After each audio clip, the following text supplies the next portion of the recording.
Cara a cara, el análisis. Los medios aplaudiendo porque le habían devuelto el cargo a un integrante del INE que lleva 30 años ahí y 15 como funcionario clave del INE. Ya ven que el INE no se toca. Entonces le dan un amparo los del Poder Judicial, que son lo mismo. Acabamos de escuchar la voz del presidente Andrés Manuel López Obrador dando su opinión sobre el regreso de Edmundo Jacobo Molina en el INE. Para platicar más ampliamente sobre este tema, tenemos en la línea telefónica a Omar Cruz, académico de la UNIVA y especialista en política y comunicación. Omar, buenos días, ¿cómo estás? ¿Qué tal, Laura? Muy buen día a ti, al auditorio de Zona 3 Noticias. Un placer estar de nuevo con ustedes para hablar de este tema. Y si me permites, pues ahondando en lo que explicó el presidente López Obrador, que escuchábamos por ahí, pues para que se indigne más el auditorio, vamos a dar algunos otros datos. O sea, ¿cuánto gana Edmundo Jacobo Molina, el secretario ejecutivo del INE?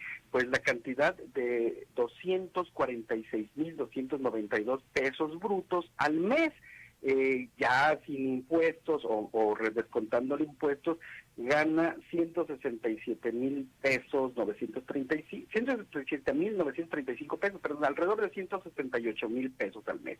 Este es su salario ya sin impuestos. Y bueno, este es uno de los argumentos de la 4T para denotar, para fustigar el regreso de Edmundo Jacobo al INE. Y no solamente esto, sino que hay una lista de por lo menos 10 personas de su primer equipo, del que coordina él, que ganan sueldos superiores a los 100,000 pesos. Y otros tantos que ganan cerca de 80,000, 90,000 pesos al mes. Situaciones que, como señala la 4T, el gobierno de la 4T, bueno, pues son ofensivas para el pueblo de México. Pero pues también es justo, y de esto se trata este análisis, que sepa la gente, bueno, ¿qué hace el secretario ejecutivo del INE? Y si tiene razón o no de cobrar estas cantidades de sueldo y lo que argumenta el presidente López Obrador.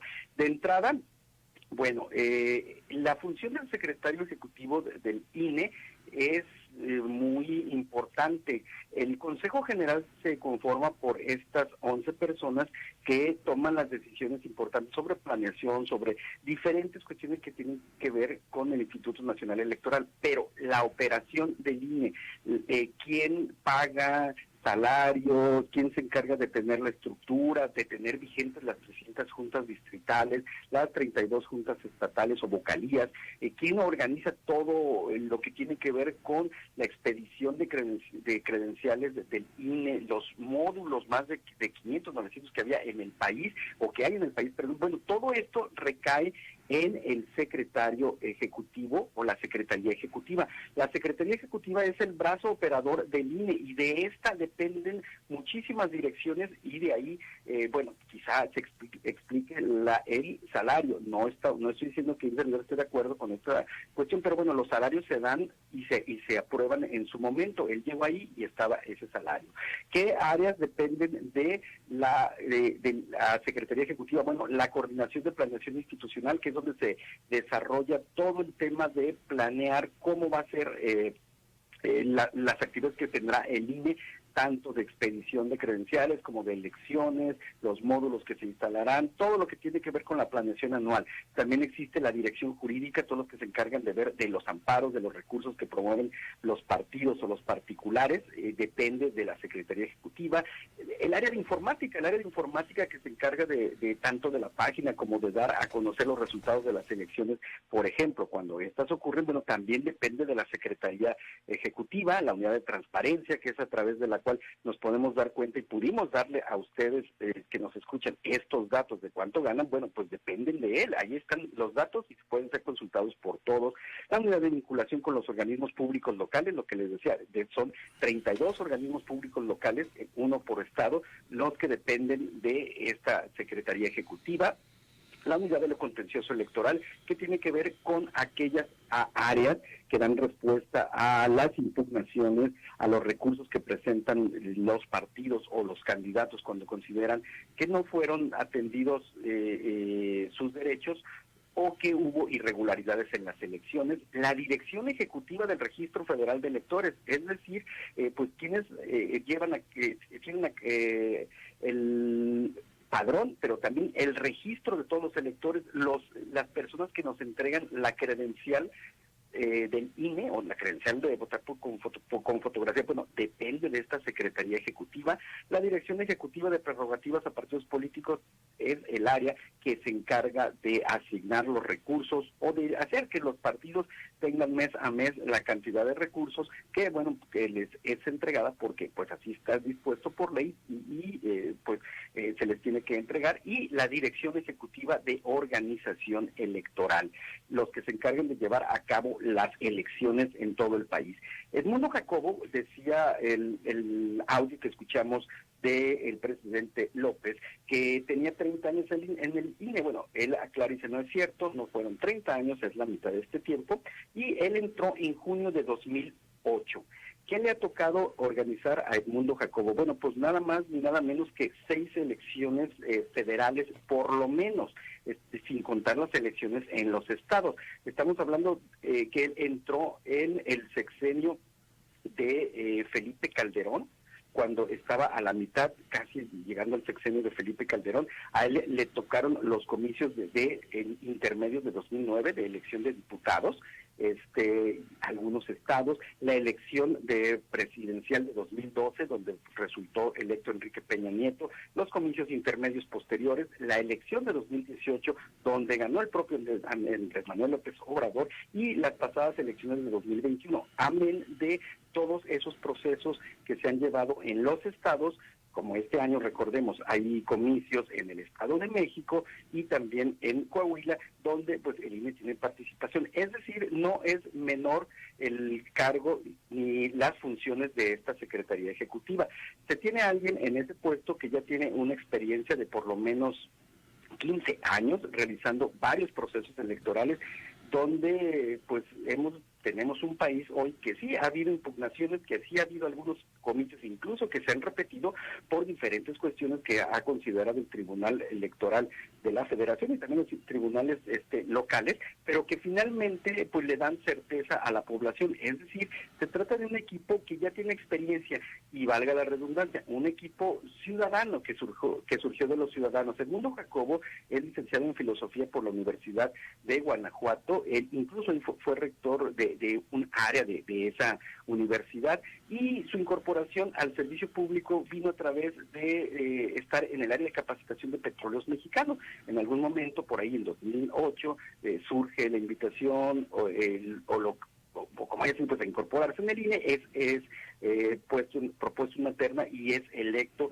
como secretario ejecutivo. De ahí entonces la pregunta, amable auditorio, sería, bueno, estas son todas las funciones y responsabilidades que tiene el secretario ejecutivo y las personas que laboran con él, y bueno, a veces podemos decir que nos puede parecer excesivo, incluso un sueldo pues exorbitante, quizás pudiera ser la palabra, pero también hay que ver cuáles son todas las funciones y todas las atribuciones que tiene esta Secretaría para poder evaluar justamente si es acorde o no a las responsabilidades el salario que percibe. En lo particular, creo que hay muchos salarios que pudieran revisarse y deberían de revisarse.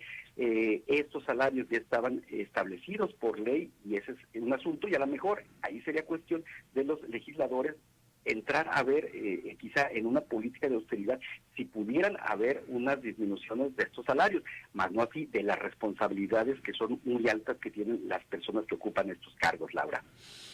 Así es. Mira, aquí nos dice Ángel, pero Edmundo Jacobo no hace todo eso, por eso tiene un montón de gente que sí lo hace.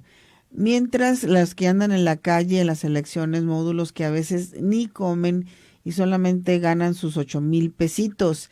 Dice, el INE es una burla para el país. Esa gente debe ser eliminada. son muy aceptables los comentarios. En ese mismo sentido tampoco podemos decir que el presidente de la República haga todo y se encargue de todo en el país. Para eso tiene a sus secretarios, que también tienen un salario reconocido por la Constitución y que se encargan de hacer las cosas puntuales, la función pública, las Fuerzas Armadas, medio ambiente, es decir, o sea, los titulares, las cabezas, obviamente no realizan todo, pero se encargan de coordinar esfuerzos. Y en este caso, la Secretaría Ejecutiva es algo interesante porque se trata de órganos colegiados en donde existe una junta de gobierno del INE que integran todos los los consejeros electorales, pero también están los partidos, ¿no? ¿Y qué es lo que hace la Secretaría Ejecutiva? Bueno, se encarga de operar, de hacer que las instrucciones de la Junta se materialicen y se lleven a cabo, y obviamente es a través de las direcciones, y como bien dicen, o sea, realmente todo esto no lo realiza él directamente, pero sí se encarga de que esto fluya y de que pues cada área funcione. Habrá que ver ahora sí también cuáles son los resultados de las áreas. Así es. ¿Y qué lectura le podemos dar ahora con esta restitución de Edmundo Jacobo con relación al Plan B? Bueno, jurídicamente yo creo que habría dos lecturas, la que tiene que ver con el tema jurídico, que es una visión de la Corte, o en este caso, bueno, todavía no, pero de las instancias legales que aceptan el amparo, donde dicen que una ley no puede ser retroactiva, y por lo tanto, si él había sido electo para un periodo determinado y hay un cambio en la legislación, la aplicación de este cambio, de esta modificación, pues sería posterior a que concluyera su encargo. Este es el punto de vista jurídico que aún quizá lo rebatirá la presidencia, irán a la Corte y ya verán qué ocurre, pero es el tema jurídico. En el tema, la otra lectura que se le puede dar en el tema político, de la comunicación política, bueno, pues obviamente significa un revés para el gobierno de la 4T, porque pues esta iniciativa que ellos esperaban pasara, o que fuera avalada por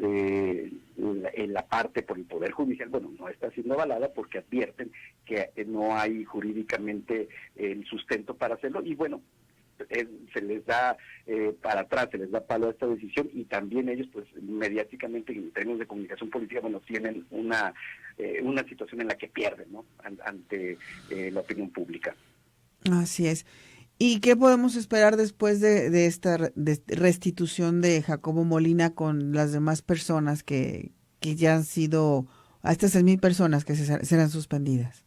Mira, yo creo que en esta parte es interesante porque aquí hay un problema, se está restituyendo a él en su cargo. Sin embargo, habrá que ver qué pasa con todas las otras propuestas que vienen en este Plan B, que incluyen, por ejemplo, la desaparición de juntas distritales, de la integración de estas juntas, cómo sería la operación. Habrá que ver cómo se pronuncia la Corte y qué es lo que ocurre, porque creo ahí sí que de nada serviría que se tuviera a la cabeza, que ha estado encabezando estos procesos electorales, que tiene experiencia, que incluso tiene reconocimiento dentro de los partidos políticos, porque ha sido, equitativo, que no se ha cargado, imparcial, que no se ha cargado hacia ningún lado. Pues de poco serviría que estuviera él a la cabeza cuando se le pudiera cortar los brazos, todas estas herramientas que tienen las estructuras distritales, si son avaladas las propuestas del Plan B, pues se quedaría él sin brazos para operar. Y no solo él, me refiero al puesto, a la Secretaría Ejecutiva. Habrá que ver cómo lo resuelve la Corte para ver si pues de algo sirve de su restitución. Dice Carlos, de acuerdo, el presidente tampoco realiza de forma directa todas sus funciones, pero ya compararon los sueldos del presidente de la República y este funcionario del INE. No, incluso se señala tal cual, este funcionario gana más que el salario del presidente. Eso es un hecho. El punto aquí es que para que haya una reforma salarial, son cuestiones que deberían de establecerse ahí. A lo mejor bastaba con hacer modificaciones a la Constitución y negociar esta parte. Vamos a disminuir los salarios de los funcionarios del INE, vamos a hacer esta cuestión. Y ahí quizá pudieron haber llegado a un consenso con los partidos, ¿no? Y aquí lo que quisieron, pues no fue el tema de los salarios quizá el que les importaba, ¿no? Sino el control de la estructura del INE, con el fin, bueno, de quizá tener el control de los procesos electorales. Bueno, y como ya se ha comentado, ¿no? También se tendría que pensar en las partidas que se les dan a los partidos. Así es, ahí también está ese punto, porque si se decía que con este plan se está pensando un ahorro de alrededor de 3.600 millones de pesos, cuando los partidos están recibiendo prerrogativas por el doble. Entonces, bueno, ¿dónde están los ahorros o en qué parte se puede hacer de veras un ajuste que permita ahorros? Así es. Omar, como siempre, muchísimas gracias por tu análisis. Muchísimas gracias, Pati, un placer estar contigo y con el auditorio. Hasta luego. Él es Omar Cruz, académico de la UNIVA y especialista en política y comunicación. Nosotros hacemos una pausa y regresamos.